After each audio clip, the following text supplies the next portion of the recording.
And now we're going to take a look at triangle pose. So Kathy, I'm going to ask you to step your left foot back. We'll get into a starting position.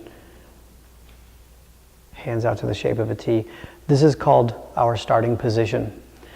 Starting position is basically anatomical alignment or mountain pose, just spread out. So Kathy, if you'll turn your front foot about 90 degrees, and if you'll turn your rear foot about 30 degrees, we're going to go into triangle pose. So Kathy, touch your front thigh with your front hand, and from here, do a pretty terrible triangle pose if you can. Yeah, great. So if you look from this angle, do you see how Kathy's doing sort of a weird forward bend?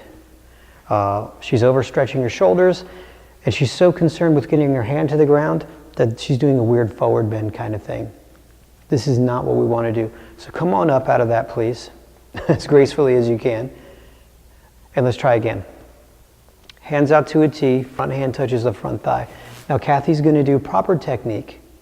She's going to tip sideways. So she's going to kick her rear hip. She's kicking that left hip to the rear. And now notice she's keeping her torso over that thigh.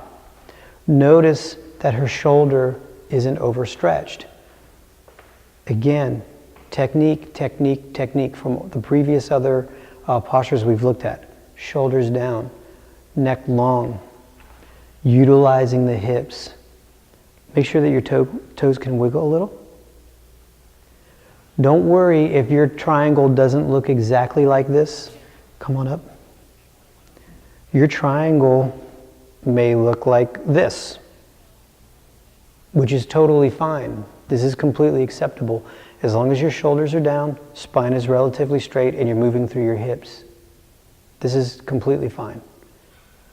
It's always honoring where you are today versus trying to get into some arbitrary, super flexible position. Stay firm, come on up. And when you're ready, step forward, please. And that's triangle.